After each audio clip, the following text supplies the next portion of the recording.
Okay, so thanks for joining us, Mary de Klerk in South Africa. Welcome to Air Sports News. Thank you. It's an honor to be here. It's good to have you. We were speaking to Nigel Watkins 2 weeks ago, I think. So just tell me how you've been coping with the pandemic.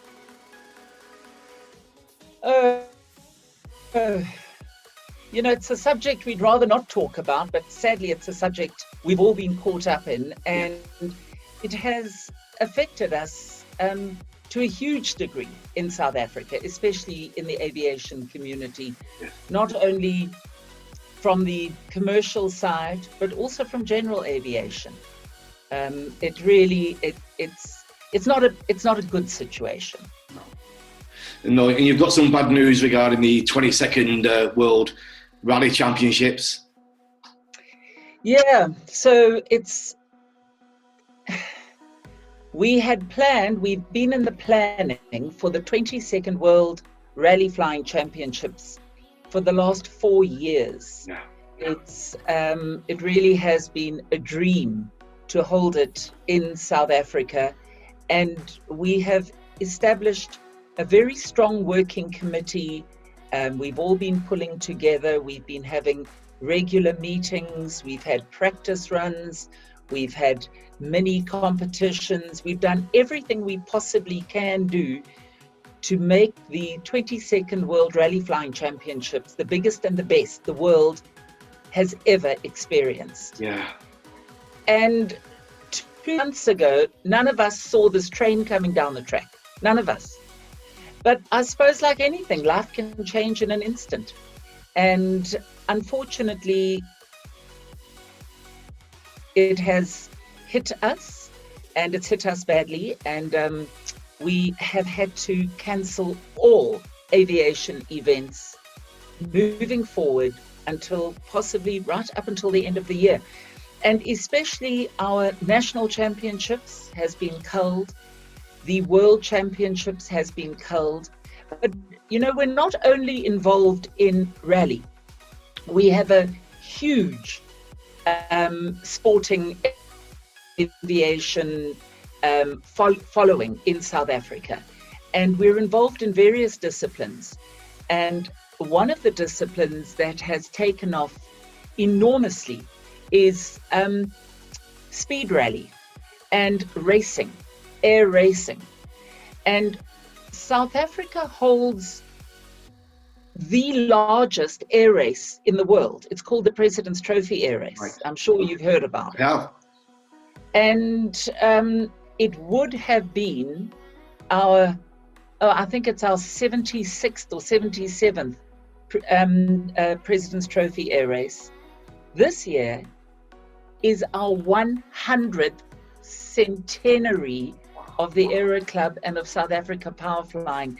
So we had this huge plan to do 100 events for the 100-year celebration, and everybody has been working tirelessly behind the scenes to make it happen. And sadly, last night we had a call, we had a meeting, and I think it's the sad decision to make, but I think it's the right decision. So any plans for future dates, moving to next year? Any initial ideas? Regan, you're talking to Mary de Klerk. She never closes one door without opening another. So, of course, we have plans. So, the sad news is that the events as planned, including the Worlds, won't take place this year. But what we are planning to do, and this is even before we have announced it to the rest of the world, what we are planning to do is to move it out by exactly 1 year. So we will hold the event in the same place at the same time in 2021. So the 22nd World Championships will take place in Stellenbosch in November 2021. And the only difference is that we'll all be another year older. Some of us might not be flying anymore. We might have some new younger teams participating. But the good news is it gives us another year to practice. So, we've always got to find the lemon in the lemonade. Yes. The lemonade in the lemon, let's say. Yes. And so, yeah, that is the plan. But over and above that, what we are planning to do, and it's in the early stages, but we're hoping that we'll be able to pull this off, is we're going to convert rally flying into virtual rally flying. Interesting. So as you can see on the world stage, the Formula One has converted into e-events.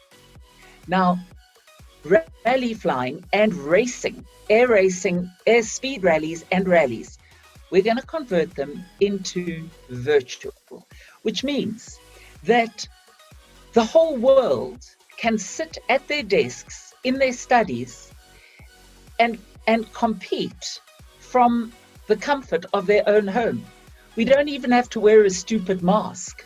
We can just fly at home. So we're working tirelessly behind the scenes, and it's a big job.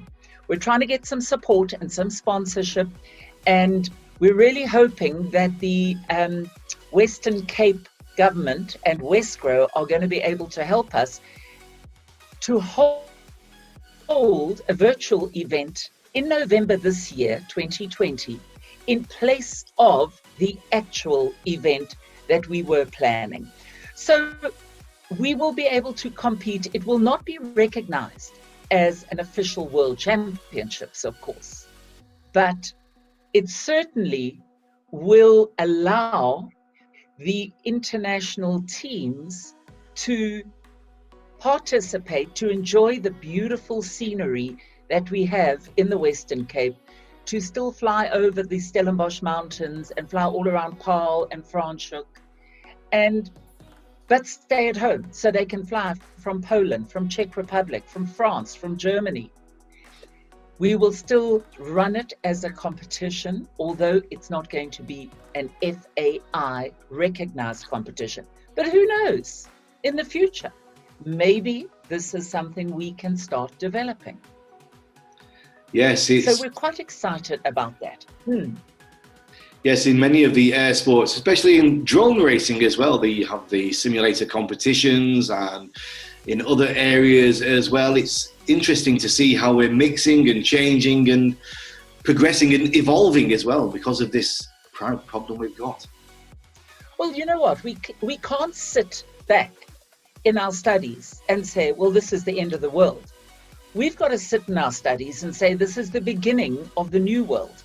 And how are we, as aviators, going to embrace the opportunities, the online opportunities, the digital opportunities? How are we going to embrace it and convert our knowledge into the new world power?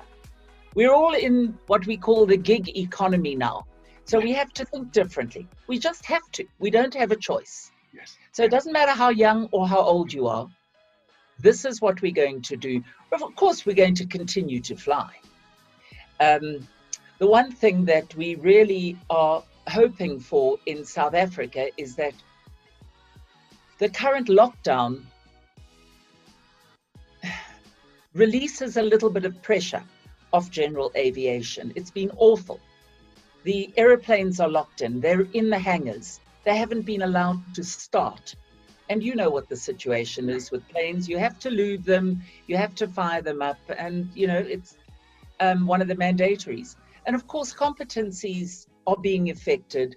So we are really hoping that our chairman of the Aero Club and of South African Power Flying Association is working tirelessly with the Civil Aviation Authority to get them to understand the importance of competencies and being able to get into the aeroplanes and fly them with no risk. I mean, really, the risk of two people up in an aeroplane is very low, and we all know that. So we're finding Yeah, general aviation is being released in some European countries, especially the UK, for one, has just been announced. Have you got any idea, any schedule for when they might ease the restrictions on general aviations for you guys? I wish I did. I have a crystal ball somewhere. I need to find it and look into it.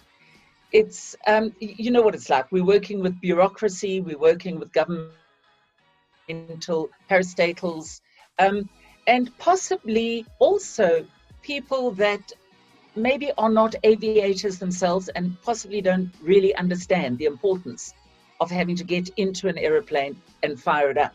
Yeah. So, but we're working on that, and our teams are really, really working hard to get that right. And of course, without even the European nations, in fact, we have a call immediately after this with the FAI and the General Aviation Commission to discuss the moving forward of the World Championships and how they are slowly unlocking. They're starting to have competitions now, the European countries. So, and what they do, they're lucky, they just hop over the borders, and Poland competes with Czech and Austria competes with Germany, and so they're all relatively close. You know, it's a bit far for us to go up there. Yeah. So just looking back on your career, Mary, you've had a very interesting life in aviation, and we've got some parallels with each other, both being in aviation, both in from a drama background as well. All right. Yeah, you know, who knows, when you leave school and you go to university and your parents want you to become a school teacher because that's what it was all about. And, you know, you never know. When opportunity crosses your path, life is all about timing. Who knows that, I certainly didn't know that the day that I was in Botswana and bumming a lift from one airfield to another, that it would change my life forever. And that was 30 something years ago. I joke and I say I was 3 at the time. Yeah. But you know, it really has been, I think about how my life would have been if I had been a boring old school teacher, and how my life has changed because of the opportunity that I had to get into aviation. And I've had an amazing career. I mean, you've seen, I've shared some of the accolades, and it's not just me, you know. I've worked with teams. I've worked with my rally flying partner, Barry de Groot. We were together for 25 years. I have flown with Adrian Pilling, who was the champion of the British flying team, and more recently with Nigel Hopkins. And we have really and truly, and you can see that, you know, we've had our name on the rally flying winning trophy for a very long time. So Mary, for any other aviators or air sports enthusiasts who are watching who are not familiar with rally flying, sum it up for us. Tell us about rally flying. Well, rally flying is basically a 2-man team operation. It requires a pilot and a navigator. The competition is based on the least amount of penalties that one clocks up in the rally. And it's divided basically into 3 sections. The first is navigation, the second is the actual flying, and the third is landings. So the navigation part is where the pilot and the navigator sit in the cockpit, and the navigator is given an envelope with about 20 to 30 minutes to prepare and plot a route. Now that they have no idea where they're going. It's you have to plot the route, and it's quite intense. In fact, it's very intense.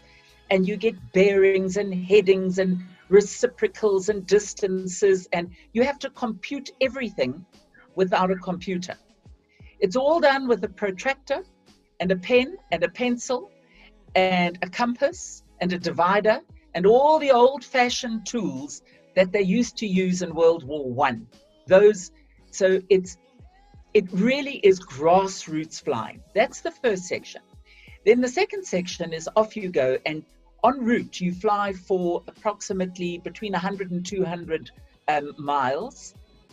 And en route one has to identify certain ground markers, and you have to identify certain photographs and plot them on the map.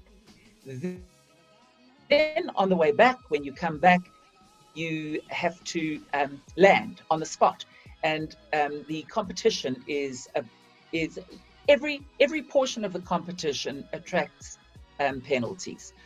So the team with the least amount of penalties is the winner. Now, the most important thing is one is flying to time and distance. So you have a certain distance for each leg, and you have to arrive over the checkpoint to within 2 seconds of the allocated time.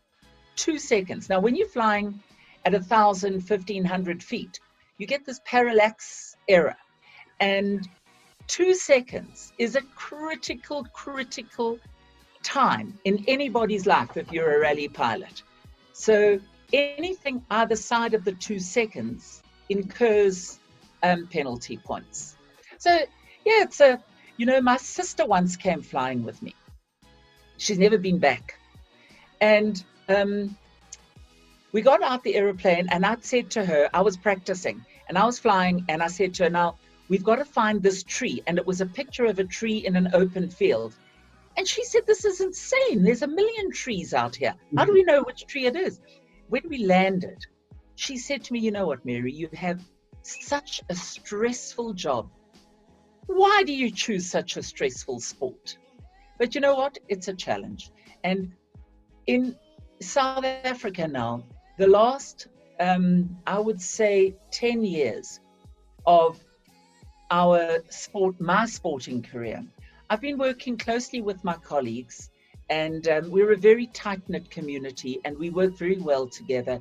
And we have started to engender newcomers into the sport. And we've got a lot of youngsters. And we have started a program called a fun rally program, where instead of 2 seconds, they have 15 seconds. So that windows are a lot wider. Instead of a jumbled mess of photographs, 20 of them that we have to identify, they get maybe 6 or 7, and they're all sequential. So we've given them levels to entry, and it's really and truly worked well.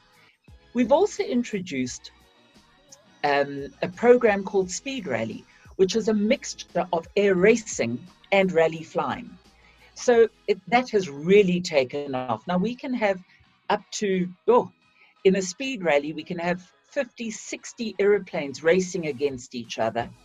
And then it culminates in the big one of the year, the President's Trophy Air Race, where we have up to 100, if not more, airplanes racing against each other. So it's a different discipline, but it's all part of the same family. Well, it sounds great, and that's a great catch-up from you, Mary de Klerk. That's a good opportunity to leave it there. Thanks very much for joining us on Air Sports News.